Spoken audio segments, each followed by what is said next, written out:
सरस्वतीं व्यासं ततो जयमुदीरयेत्। मूकं करोति वाचालं पङ्गुं लङ्घयति गिरिं यत्कृपातमहं वन्दे परमानन्दमाधवम्।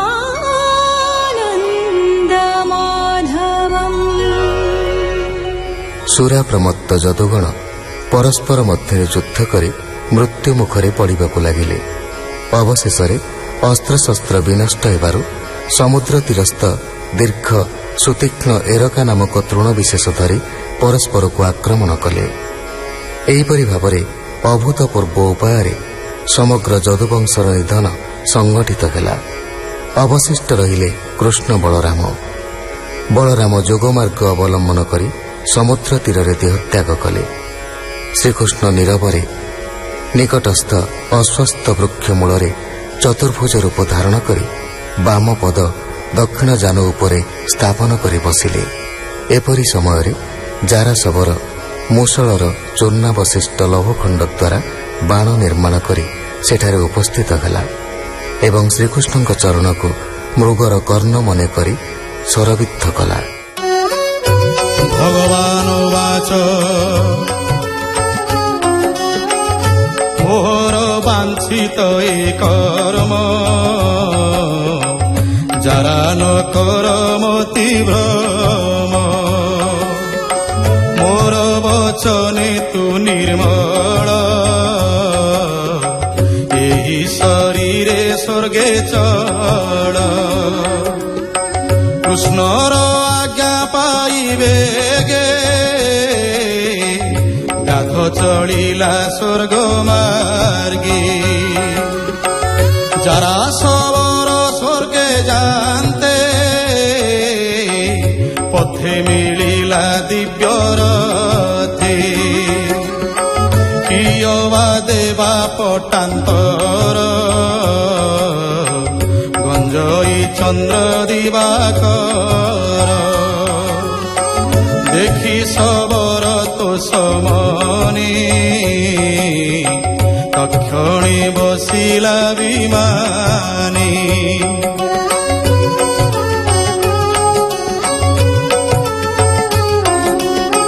କୃଷ୍ଣ ବଚନେ ସ୍ୱର୍ଗେ ଗଲା ତକ୍ଷଣେ ଦାରୁକ ମିଳିଲା। ଲତା ଗହନେ କୃଷ୍ଣ ପାଶେ ମିଳିଲା ଦିବ୍ୟ ଗନ୍ଧବାସେ। ଦାରୁକ ଦେଖେ ଯଦୁପତି କୋଟି ଆଦିତ୍ୟ ପ୍ରାୟ ଜ୍ୟୋତି। ଜଗମୋହନ ରୂପ ରାଶି ଅଶ୍ୱତ୍ଥ ତରୁ ମୂଳେ ବସି।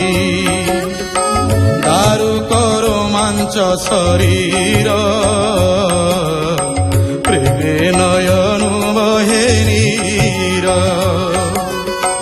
ତକ୍ଷଣେ ରଥ ସେବୁ ଛାଡ଼ି କୃଷ୍ଣ ଚରଣ ତଳେ ପଡ଼ି।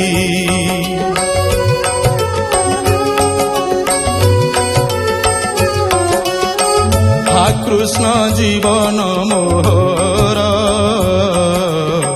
ଭୋନାଥ ମୁହିଁ ତୋ କିଙ୍କର।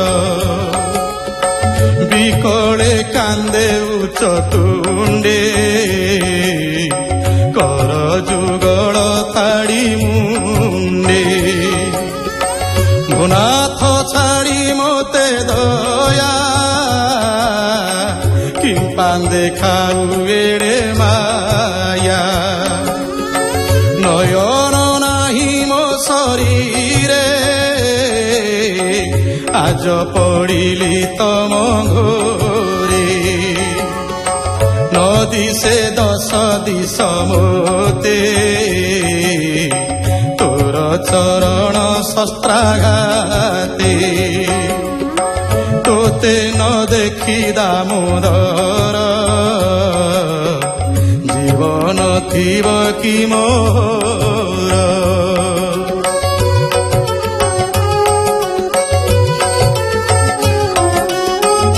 ଏମନ୍ତେ ଦାରୁକ କାନ୍ଦନ୍ତେ ରଥ ଚଳିଲା ଶୂନ୍ୟ ପଥେ। ଭୂଷଣ ବାହନ ସହିତେ ଗରୁଡ଼ ଲାଞ୍ଛନ ସଂଯୁତେ।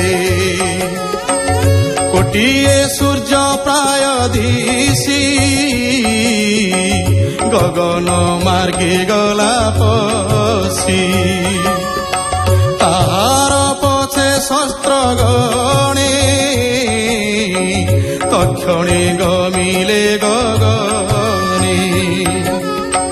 ଦାରୁକେ ବୋଲନ୍ତି ମୁରାରୀ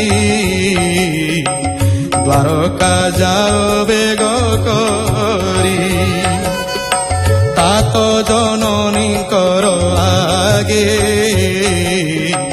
ବାରତା କହ ଯାଇବେ গে। জ্ঞান্তি বান্ধব জনরাই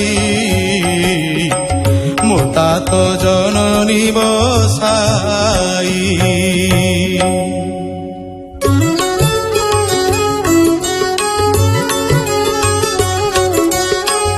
ঘোর সমরে যদুবংশ প্রভাস তীর্থে গলে নাশ। তা দেখি প্রভু বলরাম যোগে চলিলে নিজ ধাম। মোর জীবনে নাহি আশা দারুক দেখ মোর দশা। আজ রজনী মধ্য গতে মু পুଣି ଯିବି নিজ পথে। মোর শরীর অবসানে সমুদ্র ঘোর নাদ শোনে। গ্রাসিব দ্বারকা ভুবন জলে বুড়িবে সর্বজন। আজ নথান্তু কেহি পুরে রজনী মুখে জান্তু তীরে। তাত জননী নারী সঙ্গে ইন্দ্রপ্রস্থে তু যাবে গে। অর্জুন ଅଛି ମୋ ভুবনে আবরি নিয়বে নিজনে। তু ଏବେ ହୁଅ জ্ঞান পর সকল ভ্রম কর দূর। সংসার মোহ ছাড়ি চিতে রহ তু মোর ধর্ম পথে। যেতে তু দেখু জীবলোক এ সর্ব দুঃখ মহাশোক। মোর মায়ারে চলন্তি মোতে তু ভজ ইহা চিন্তি। কৃষ্ণর শুনি বচন দারুক হই হত জ্ঞান।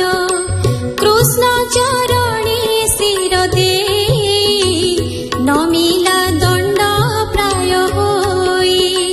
প্রণাম করি পুণ পুণ নমিলা অভয় চরণ। চরণ রেণু শিরে ধরি কান্দই উচ্চে নাদ করি। পথ নদী সে দুঃখ শোকে দ্বারকা চলিলা দারুকে। ବୋଲଇ ଦାସ ଜଗନ୍ନାଥ ମୁଁ ଏବେ ହୋଇଲି ଅନାଥ। ଇତି ଶ୍ରୀମଦ୍ଭାଗବତେ ମହାପୁରାଣେ ପାରମହଂସ୍ୟାଂ ସଂହିତାୟାଂ ଏକାଦଶ ସ୍କନ୍ଧେ 31ୋऽଧ୍ୟାୟः।